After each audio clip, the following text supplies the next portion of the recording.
are you? I'm good. Ponder, I would love to have Dave do a podcast on how he's working with his family because it would be really interesting. You know how he said he has his 2 children that he's been teaching to meditate? You know something I want to tell you that, and I think it's okay for you to know that his wife is a psychotherapist who works with special needs children like autism and things like that. Yeah, and see, so they would have great insight into how to. Yeah. What I think, and this is what I was telling Braden, like one of my friends who's a physical therapist, he's in his 30s, and he's teaching his children a practice of gratitude because he thinks that's so important. And so, like, they're little children, and so, like, maybe have him on for the podcast. He's a physical therapist. Absolutely. Because things like what we don't recognize, in fact, 20 years ago, a friend of mine asked me and said, "Hey, do you count your blessings?" I said, "No, why should I?" That's the way humans are. I mean, I'm supposed to be blessed. Yeah, no entitlement there. Yeah, but really, gratitude practice. Yes, he said, why don't you try this? At the end of the day, just for a minute, write down 1 or 2 or 3 nice things happen to you, the blessings of the day, you know? Yeah. And I said, oh my God, that is so powerful, you know? Yeah. Well, we always complain about everything. We never appreciate anything, you know? Well, it's so important because really, when you go in a state of gratitude, yeah, you are open to receiving. Yeah. And being grateful changes how the mind is. You know that they said a practice of 10 minutes of gratitude in the morning changes your whole immune system for the whole day. It juices up. It does? Yes, it pulls your whole immune system up. So one of the things I was talking to Braden about and I'm not privy to all the stuff that y'all done but people who are just normal people, like you bring on these specialists, but the problem is the average person is not going to meditate 7 hours a day, and they don't relate to a silent retreat. And I'm not talking it's good or bad. I know you're trying to give people options. I get you. In fact, that's the reason I threw in my 19-second breathing meditation, which is called universal breathing meditation, Every yoga teacher knows about it. But what I was going to say was having people like Dave on who are living it with their kids. Right. This is what they're doing. I was impressed when he talked about that. I had no idea that he would be someone like that to learn it from a Buddhist monk. And when I thought about it after he said that, I said, what an amazing thing to teach children. Think of it what he said for a minute. He said, you teach them to be active for a minute and silent for a minute. What a discipline to learn. Can you imagine a kid learning how to be silent and how to be active and control that mindset? I'd like you to work on that. I know. Wouldn't we all like to work on that? I know. It's powerful. The other thing you just mentioned, Susan, you said it helps your immune system. So right now, and you know about it, the pandemic has given us a challenge, which is the body to be able to fight the coronavirus. Yes. And the way it fights it, number one, to have better immune system. So anything which can improve our immune system is actually a cure to fight coronavirus. Yes, that's what I was telling you. If it can help us every day to have a better immune system every day, because all we have to do is be grateful about things in our life. Hey, what a beautiful way to start a day. I mean, truly, and I really find it to be a fascinating thing that all this stuff is coming out that's so easy. Right. What I think with JoyScore is to get people like the hook, to get people baited, is it has to be easy and doable. So we have a couple girls who are researchers because one of them did their PhD in bioscience, the other one in sustainability. And they researched and found that joy improves immunity. So meaning, so they found about 20 articles, and we had different people narrate them and summarize them so we can have available to our audience. So one of the techniques of improving your immune system is to be joyful. Yeah, I didn't want to interrupt because you were talking. I'm here. I just wanted to ask you. Do you know why that's the case? What? With joy? Endorphins. Well, actually, yes, but because of the gut-brain connection. So because of the serotonin that's creating it. You know, it's so interesting you say that. We have a very talented psychiatrist in our group. Her name is Anne Welty. So a while back when she got involved with the project, and she's also helping us with something called microbiome study. So she said and she does it with her patients, and she's been treating patients with issues with their depression and all kinds of mental issues.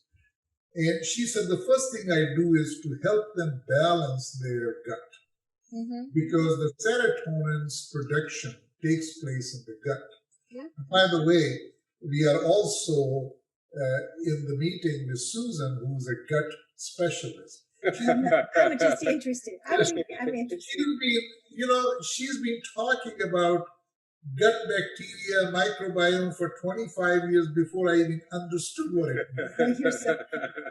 Yeah, I mean, it's the most important part of everything. And if people don't pay attention to their gut microbiome, they can't fix anything else. So yeah, it's like the basis of everything. Nice. The hardest part is balancing it out because for every person it's different. That's what I think. Yeah, I agree with that. Yeah, and nobody's really figured out a good way to evaluate the current state of your microbiome. Well, I actually really like Viome, the company. They have a kit that you purchase, and then you take a sample of your stool that you send, and they, in their laboratories, they come out with all of the possible microbes that you have in your gut, and the ones that you potentially, your microbiome can react to when eating specific foods that can be attacked by specific viruses and bacteria. Yeah. So for example, red pepper has a motile virus that can react with your microbiome. And for some people, they have the bacteria to fight it. Some people don't. So that might mean that when you eat a bell pepper that has that virus, which you can't know if it has or it doesn't, you might get a reaction. It doesn't mean that you're allergic to the bell pepper. It doesn't mean it has anything to do with her. It actually has to do with the virus that's attacked her. And the same goes for like pesticides, of course, and everything else. And Viome was the first company who actually made even the viruses, like all of them, and all of the other little microbes known. And it's a great snapshot of your current state. And then they give you recommendations of what you should be enjoying, what are your superfoods, what are the foods you should be minimizing, and what are the foods you should be avoiding for your microbiome for a specific amount of time. That gives it enough time to rebalance with specific probiotics that they actually recommend from a specific brand, let's say. There's actually several companies that do the very same thing, and what I'm suggesting is that analysis of fecal matter is is like sifting through the ashes after a fire. You know, you're getting what's left over, and it's well, kind of. I mean, it's you get some good information, but I think the whole microbiome research is in its infancy. Oh, definitely, yeah. I gave you the name of the Dr. Pimentel. You remember? Yep. So he was, I think, the foremost scientist in microbiome research. Yep. And he likes to only deal with cases which are beyond anyone else. Nobody can figure out what to do with them. Yeah. They finally come to him, and he actually likes to see your microbiome from the top. He likes to go in and see immediately after you eat something how it reacts in your body. And he's the one who was telling me that testing from fecal material, like most of the companies do, it's like after the crime, you go look through the trash and see you can find the evidence of it. Yeah. So, but the point that it is the real thing, which Susan has been talking about for 25 years. I admire her for talking about it for so long, because now we call it, she used to call it gut bacteria, now we call it microbiome. It's the same thing. Yeah. So since we've got Karla here, we talked last week about maybe focusing a little bit today on breathing, right? So if you're ready to shift from the sifting of stool samples to breathing, don't worry about it.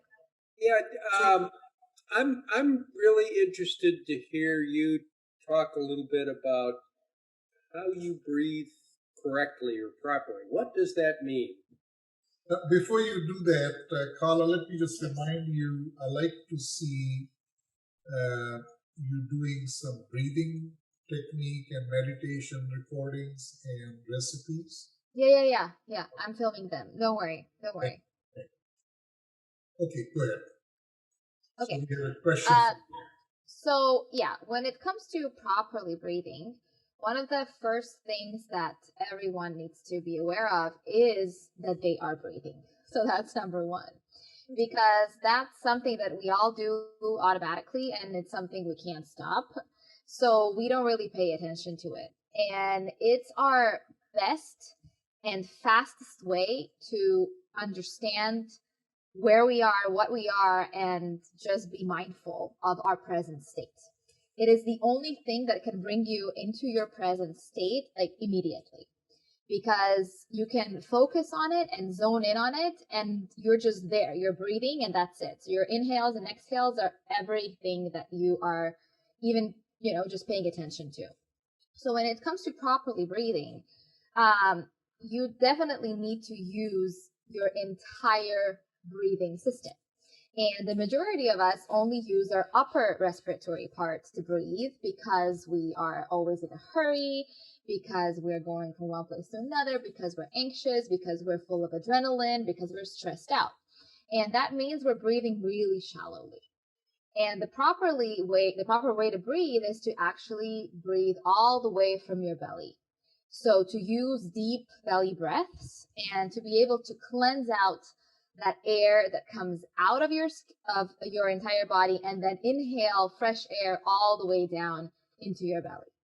And there are a myriad of techniques. Yoga is a wonderful tool that really helps with breathing because it is one of the main focal points in yoga. And when you start with your practice, you're usually always first remembered of your breath. And one of the best ways to do it is to place one hand on your chest, the other one on your belly. And then when you're breathing, actually trying to see which hand moves. And usually only the upper one does. The lower one just stays there. It's just like resting on your belly. And when you actually start to move your belly with your breath, that's when you start to understand what deep breathing is. And for some people, it might be very intense. They might even start feeling dizzy because they're not doing it on the regular. They get too much oxygen. Too much oxygen, yeah. And I've seen people who really got dizzy, and then they would stand up and they'd be like, "Whoa, what is happening to me?" And I'm like, "Yeah, just So true. oxygen." So I need to give you a name of this gentleman, Ram, R-A-M, Mm-hmm. P-E-V. He's Okay. from India. So about 15 years ago, he had a 3-day convention on something called pranayama. Pranayama. Yeah. It's a form of breathing yoga. Yeah. Yeah. So he was there, and there were about 5,000 people who were in the convention center in the hall, just sitting and watching him on the stage, him showing pranayama. So I had never done that before in my life, even though my dad once had asked me to learn meditation, pranayama, and yoga when I was 16. And I made fun of him. I said, Dad, you gotta grow up. You're living in the history. World has moved on. Yeah. Well, it's still valid, so I kind of find it so funny that I'm going back to what I could have been part of so long ago.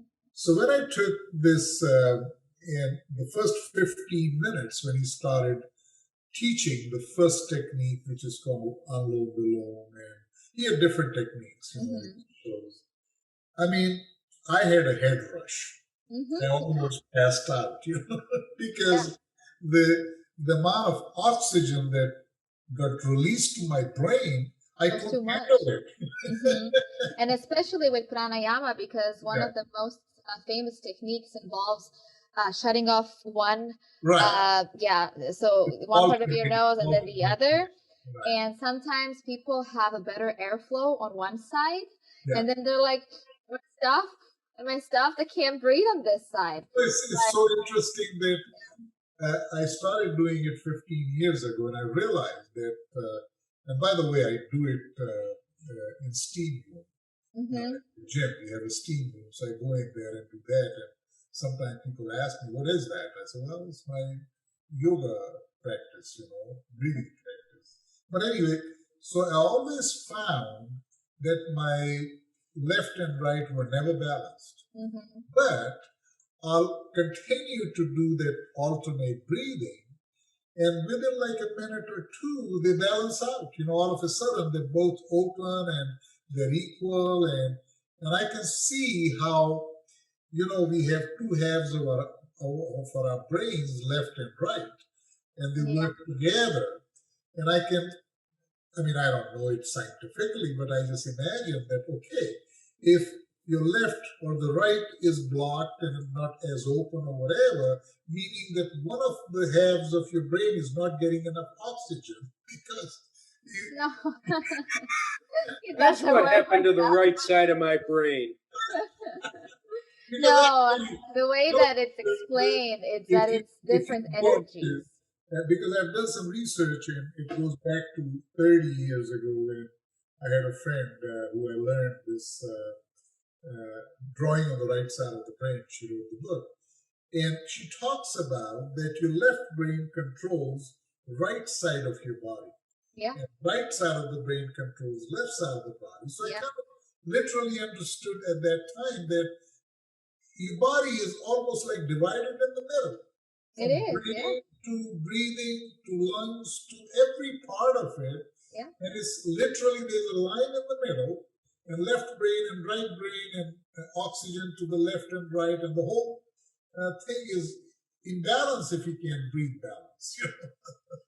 So Karla, you talked about the importance of breathing with both the upper and the lower, but you get in the belly breath. Two-part question here. Better to breathe with the nose, the mouth, or both? That's the first question. The second question is, the diaphragm is supposedly the critical link in breathing. Where does that fit in the gut, the belly breathing, or the upper respiratory system breathing? Okay, so to answer the first question, it's always better to use just your nose. unless you have problems. Then of course you can use your mouth, but it would still be better to inhale through the nose and exhale through the mouth, because that creates a cooling sensation and it helps balance out your homeostasis in your body, your temperature. So did you say exhale through the mouth? Yeah. Yes. So okay. Inhale through the nose and exhale through the mouth. And it's usually the best thing to do when you're in a heated environment and you need to cool your body off, so you need some help. Then it's best, or like when you are giving birth, same thing. So inhale through the nose and exhale through the mouth, and then you can create shapes with your mouth. So for example, an O shape or in like shape, where the air flows in a different way and it cools you down. When it comes to yoga, for example, there's a breath called Ujjayi breath, and that breath is just through the nose, but it's created in a way that you contract your vocal cords, and it sounds like a wave. So it goes like, and it's the best possible breath for you to be able to concentrate on meditation, on doing specific movements. It is the Show it again how you did that. I didn't. So you need to hear it for yourself. You contract your vocal cords, and then you try to inhale and exhale, which will cause like a ocean sound, like you're hearing waves. So it goes like. Yes. And usually it's not very loud. It shouldn't be, but some people, you can definitely sense it, and it has an energy. So that's the point of that breath. It has an energy and it has a focus point. So your focus point is to meditate. Your focus point is to create a specific yoga shape, let's say pose. And it's the yoga breath that they call the yogic breath that really gets you centered. But when it comes to normal breathing, just through the nose is the best way, definitely, not through your mouth. And when it comes to the diaphragm, so the diaphragm is a very important part of your body that can easily clench when you're under stress, that can easily be jacked up when you are in a situation of flight and flight. So that's when the belly breathing helps, because it kind of unlocks it. And if you're just breathing from here, you're not really touching your diaphragm that much. Of course, it moves because it has to. Your whole body moves, but it's not as active. And once you start introducing belly breath, that's when it kind of like releases and it does its work. So yeah, it's very important to inhale like fully, like to your core, and then maybe have a little pause at the end, and then exhale with the pause at the end, so that you really feel everything coming in and out. Actually, Susan is a big believer of breathing through the diaphragm. Which is the people that she trains, how to learn to breathe. Yeah. Activate your diaphragm. Yeah, it's really important. And you can see there's a guy called Wim Hof. I don't know if you heard of him. He is one of the most famous people in the world when it comes to breathing and breathing techniques. And I've listened to him speak. He is the person who sits naked in a ice bath for hours. Yeah. And the only way that he can do that is with breath. And that's what he teaches. So Wim Hof, he is from the Netherlands. Yeah. WIMHOFF. Didn't he just set the record for sitting in ice for like 2 hours and 15 minutes or something like that? Yeah, I don't know the exact number, but yeah, I know. Yeah. I think he uses his mouth because he's using it for specifically to raise your body. Yeah, so it's different. For him, he has different techniques. Yeah. But I've listened to him speak, and I've been on one of his seminars. I've tried his technique. It is so crazy that the first time you do it, you become scared. It's like if you've ever meditated for such a long time that you've actually entered the meditative state, it freaks you out because you're afraid that you won't come back. Same thing happens with this. You're lying on your back and you're closing your eyes and you're breathing very fast, very fully. So you're completely filling out your belly and then completely trying to let go of everything. And you do it for a million times, your brain starts getting so much oxygen that you start to freak out, literally, like you get an anxiety attack. It is so weird. But the moment you stop, because there are pauses, you feel so at peace that it's freaky. It's really freaky. And of course, if you keep on doing that, you'll get used to it and it'll be different. But the first time you try it, you're like shaking uncontrollably. It's crazy. It's really crazy. But it just shows what breath can do to you. Doesn't he have a really interesting track record for healing people with a lot of autoimmune diseases? He does. Yes, because breath is, it's at the foundation of everything, and we all do it all the time, and we never pay attention to how powerful it is. Well, and breath is actually one of the key exhaust systems for the body. That's how you get rid of a lot of the waste. Yeah. And if we don't use it properly, I read a thing today that you inhale 30 pounds of oxygen a day. Mm-hmm. That is fascinating.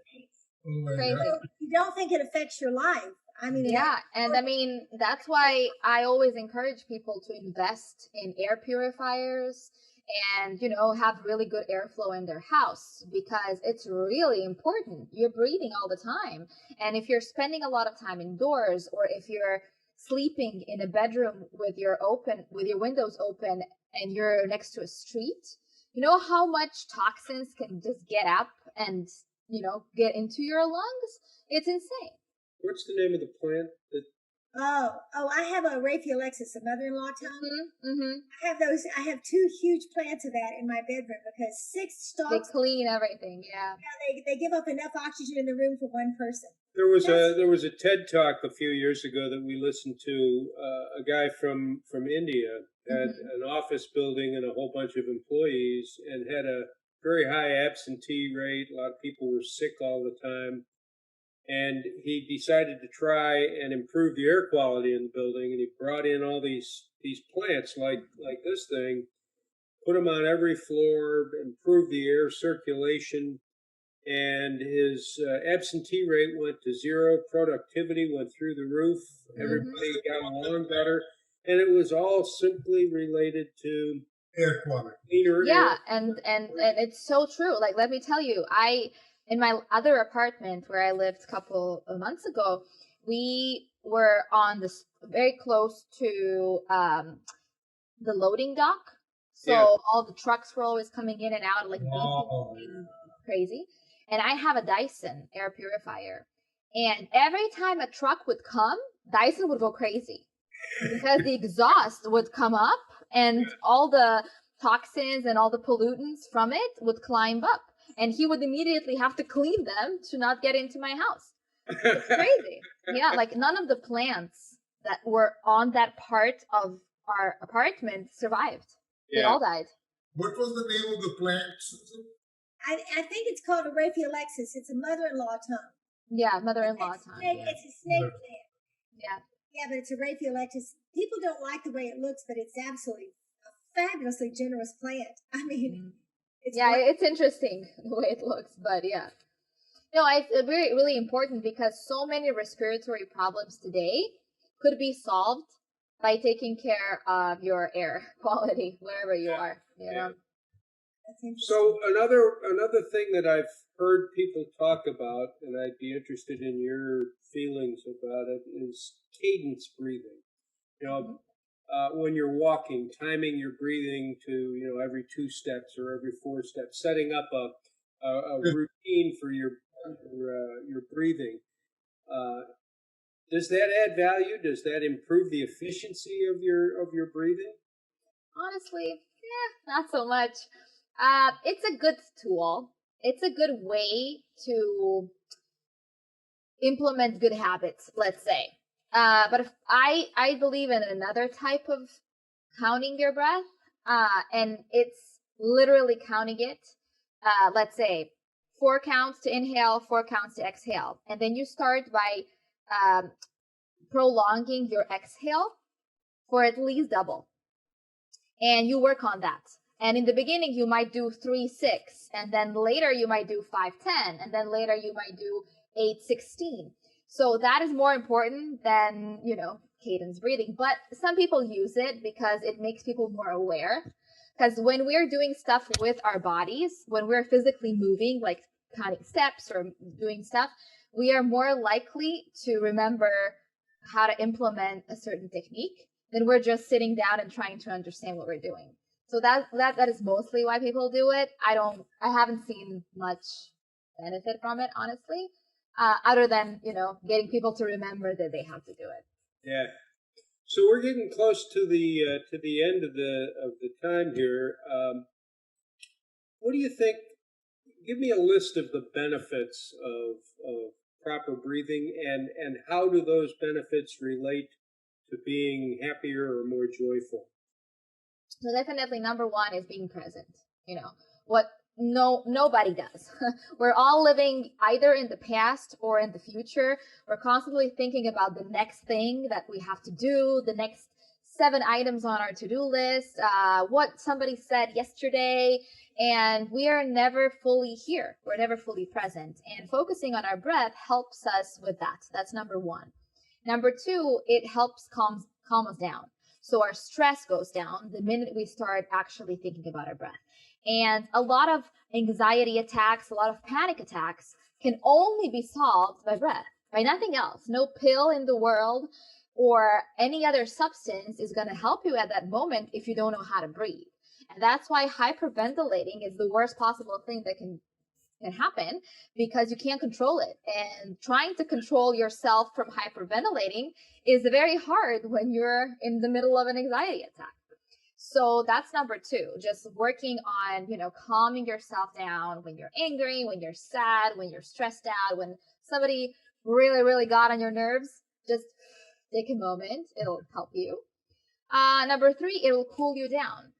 So if you're in an environment, like I said, where you can't control the heat, and you can't breathe, you feel like you can't breathe, you can. So just try to cool yourself down by calming yourself down. Same goes with cold. When it's really cold outside, usually what we do is we clench everything and we breathe like very shallowly, when we should just relax and let the breath come in. Because what's going to happen then, you're not going to be so cold anymore. Yeah. And that is like real fact. And lastly, I would say, it definitely improves your health. So although it's, it's the most probably important part, because it actually contributes to your overall health, the mental aspect of it, which is the first 4 things we talked about, definitely comes first. Because the more present you are, the more calm you are, the more happier and healthier you'll be. That's just, reality of life. So yeah, that's what I'd say. And the other thing which it helps is the immunity.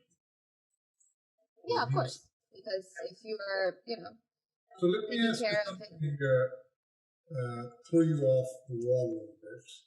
Do you know what is your child a boy or a girl? It's a boy. I was going to tell you you have a boy. Yeah, how do you know? Because for years I've been trying to notice facial expressions of people who are pregnant. Wow. Yeah. Okay. And I'll tell you what I have found. That people who have a boy have much more vibrant facial expressions than when there is a girl. And it has something to do with hormones, because of the hormones from the child, the mom, and somehow it just shows up in your face. Interesting. So if you were to say that, I don't know, I was going to tell you, just wait and see if I have a boy. You would have spoiled my surprise. No, yeah, it's a boy. It's a boy, and he is kicking so much. Yeah, I have 3 boys. It's so funny. The first one, we wanted a girl. We had a boy. The second one wanted a girl. We had a boy. And then a friend who we were having boys together, so they had 2 boys, we had 2 boys. She had the third one, a girl.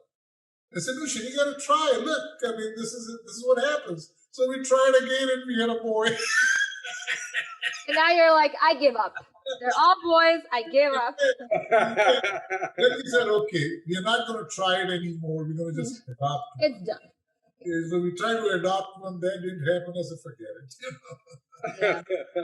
Yeah, we wanted a boy because we became godparents of a little boy 7 months ago.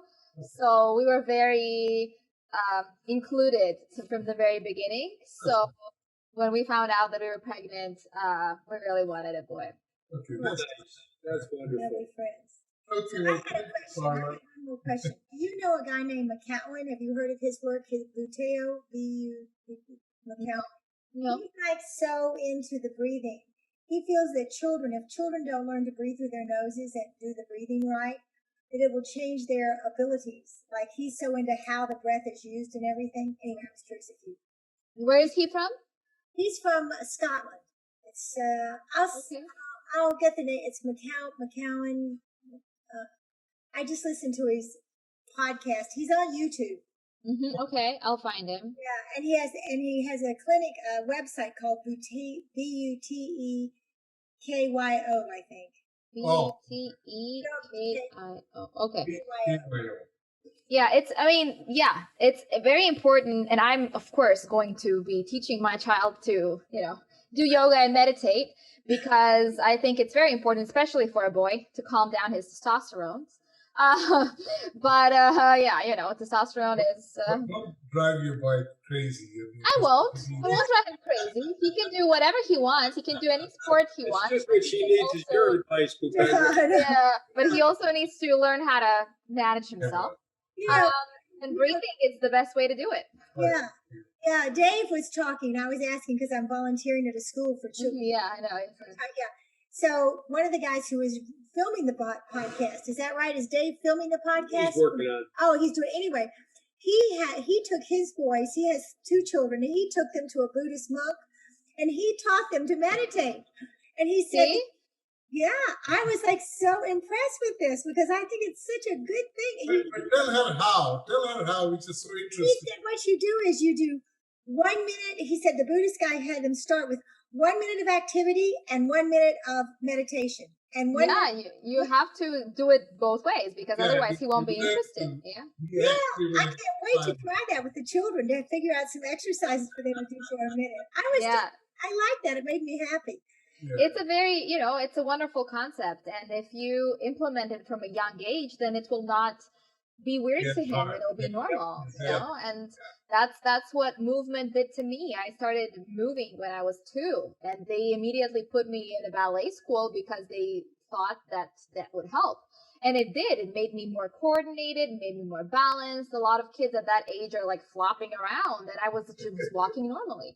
So I think it's important to recognize, but at the same time, it's important to kind of nourish these other things that people don't really pay attention to, like breathing and meditating. So, thank you. Thank you, Karla. That's very nice. It was a good session. Thank you, Karla. It was a really good discussion. Thank you. Yeah, you too. Take care. Bye-bye. Bye. Bye.